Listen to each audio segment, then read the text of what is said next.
Berikutnya, perkembangan terbaru dari kasus Kimberly versus sang suami. Kita tahu kemarin sempat melayangkan gugatan cerai. Namun ternyata ada laporan tambahan, yaitu laporan penggelapan, pemirsa. Tunggu, ini kok ada penggelapan? Kan status mereka masih suami istri kan sebenarnya ya kan? Betul. Jadi segala bentuk harta bergerak maupun tidak bergerak itu adalah harta kedua belah pihak. Jadi tidak bisa dikatakan penggelapan dong, kecuali memang sudah adanya putusan perceraian, baru mungkin bisa dikatakan penggelapan. Kita tidak pernah tahu, tapi mungkin saja status daripada kendaraan atau unit yang dimaksudnya itu adalah milik orang lain, kan kita belum tahu. Oh gitu, jadi ini bukan mobilnya Kimberly. Belum ada kejelasan karena klarifikasi secara resmi dari pihak kepolisian pun belum diberikan kepada kita secara umum, karena yang pasti hanya ada pasal penggelapan di situ. Makanya kita lagi update terus nanti pemirsa, sampai mungkin besok atau ntar siang mungkin kita dapat kejelasan dari pihak kepolisian apakah penggelapan dari laporan Kim ini ada sangkut pautnya dengan pribadi atau milik orang lain gitu. Tapi bukan cuma EG doang, A doang di sini yang dituntut, tapi juga ada salah satu nama. Jadi ada dua orang, ada inisial lagi satu orang yang disebutkan di dalam agenda tersebut. Aduh, pelik banget ya. Ini membuat gempar karena selama ini kita lihat hubungan rumah tangga mereka tuh baik-baik saja. Postingannya pun juga adem ayem aja, kok tiba-tiba gugatan perceraian, penggelapan. Wow. Jadi seperti apa perkembangannya pemirsa? Langsung aja ini dia buat Anda.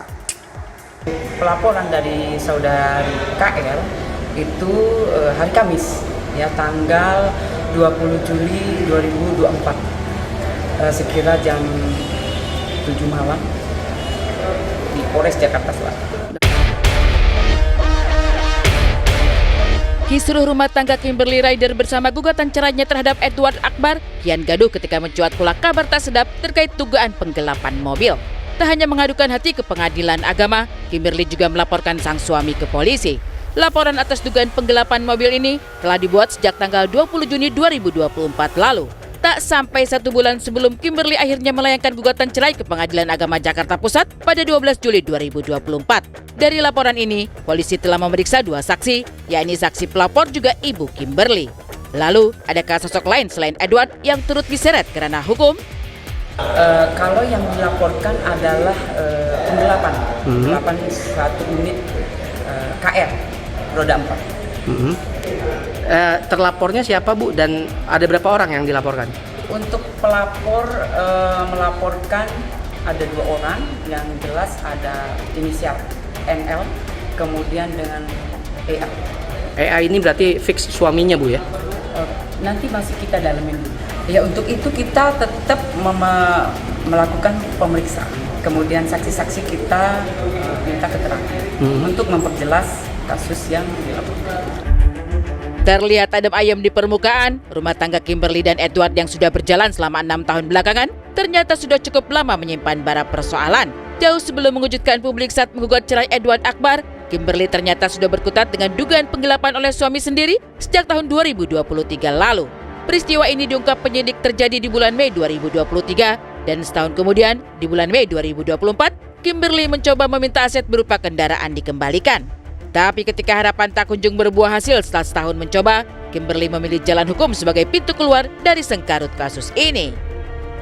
Jadi untuk itu tahun kemarin ya, Mei 2023, kemudian saudara pelapor kembali untuk Mei 2024 untuk meminta kembali unit yang dititipkan itu. Oke, berarti digelapkannya selama 1 tahun itu ya Bu ya? Kurang lebih. Lantas, adakah dugaan penggelapan mobil selama setahun lebih sejak Mei 2023 oleh Edward Akbar menjadi salah satu alasan Kimberly menyerah dan melayangkan gugatan cerai ke Pengadilan Agama? Ataukah ada persoalan lain yang membuat benang kusut konflik mereka kian sukar diurai? Untuk alasannya, hanya Kimberly yang tahu pasti. Satu hal, bahwa bersama gugatan cerai yang didaftarkan di tanggal 12 Juli 2024 lalu, Kimberly juga meminta hak asuh anak. Ya benar ya, sudah ada daftar tanggal 12 hari Jumat melalui kuasa hukumnya. Ada tahunnya? Inisialnya sih K ya penggugatnya, dan tergugatnya inisialnya E, karena ini namanya kan baru daftar ya. Nah, tapi intinya ada memang inisial K berlawanan dengan inisial E itu daftar ke Pengadilan Agama Jakarta Pusat dalam rangka menggugat cerai dan juga hak pengasuhan anak. Citra harmonis di permukaan pada akhirnya berada di tubir kehancuran. Laporan polisi atas dugaan penggelapan yang terjadi sejak tahun 2023 lalu jadi salah satu bukti bahwa rumah tangga Kimberly dan suami tak baik-baik saja. Terlebih ketika di Kanal Maya, riuh pembicaraan soal ini menyeret keluarga. Pembelaan Edward lewat akun media sosialnya merasa ada pihak luar yang turut campur persoalan mereka dibalas dengan pedas oleh adik Kimberly. Pun begitu dengan sang ibunda yang menyinggung soal kehadiran perempuan lain yang dianggap warganet menyentil Edward Akbar. Kim, apa sih alasannya gugat cerai Edward, Kim? Bye-bye. Apa benar ada orang ketiga, Kim? Katanya kamu udah pernah ditalak 3 ya sama Edward. Tanggapannya gimana mama kamu update story kayak gitu, Kim? Kim, ada orang ketiga bener nggak, Kim? Menentang kasus dugaan penggelapan, Kimberly dan Edward seperti begitu piawai menutup rapat-rapat sengketa mereka selama ini.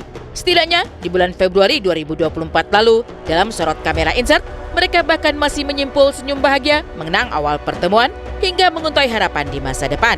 Ingin menua bersama, Edward yakin bahwa Kimberly adalah sosok yang bisa berjuang bersama apapun itu kondisinya. Sebuah harapan yang sekarang bak jauh panggang dari api. Nah, makanya saya selalu bilang gitu ya, saya nikahi bukan masalah artis atau selebriti gitu, tapi seorang pribadi manusia yang saya merasa bahwa saya bisa berjuang bersama dengan dia sampai pewat bareng. Karena kalau anak-anak akan punya kehidupan sendiri dan saya bisa percaya sama dia dan akhirnya kita mengarungi bahtera naik kapal. Saya sebagai imam kita mengarungi bahtera yang pasti banyak ombak dan semuanya harus dikomunikasikan dengan baik dan benar. Jadi semuanya pasti ada proses. Perjalanan pernikahan seorang suami istri itu pasti akan ada berantem, akan ada apa. Tapi kalau bisa ambil semua hikmahnya. Intinya satu, saya belajar dari Iwan Fals. Berantem nggak apa-apa banyak, berbeda pendapat nggak masalah. Cuman jangan memusuhi pasangan. Angan tinggal sebatas angan. Kimberly Ryder telah menyandarkan keluh kesah ke meja hijau. Jadwal sidang perdana keduanya bahkan telah dikeluarkan oleh Pengadilan Agama Jakarta Pusat. Tanggal 24 Juli 2024 mendatang, dua belah pihak diharapkan hadir dalam sidang dengan agenda mediasi. Tapi adakah mediasi mampu menyelamatkan rumah tangga mereka dari jurang kehancuran? Kita tunggu saja. Sidang perdana hari Rabu, ya, tanggal 24 Juli 2024. Dengan beragenda apa Pak? Mungkin sidang awalnya? Agenda pertama biasanya yang pasti menghadirkan para pihak ya, baik penggugat maupun tergugat istilahnya ya. Biasanya mediasinya sidang perdamaian dan dilanjutkan untuk menempuh mediasi para pihak. Kalau melihat postingan dari sang suami itu seperti mengatakan bahwa jangan percaya oleh pihak-pihak lain yang mengayomi banget iya, kayaknya iya, itu dia. Tapi kita nggak pernah tahu ya dapur orang seperti apa ya. Ya kita cuma bisa doain terbaik deh Kimberly, semoga ini jadi keputusan terbaik buat kamu dan juga anak-anak itu aja sih. Amin, ya. amin, segala doa yang terbaik ya.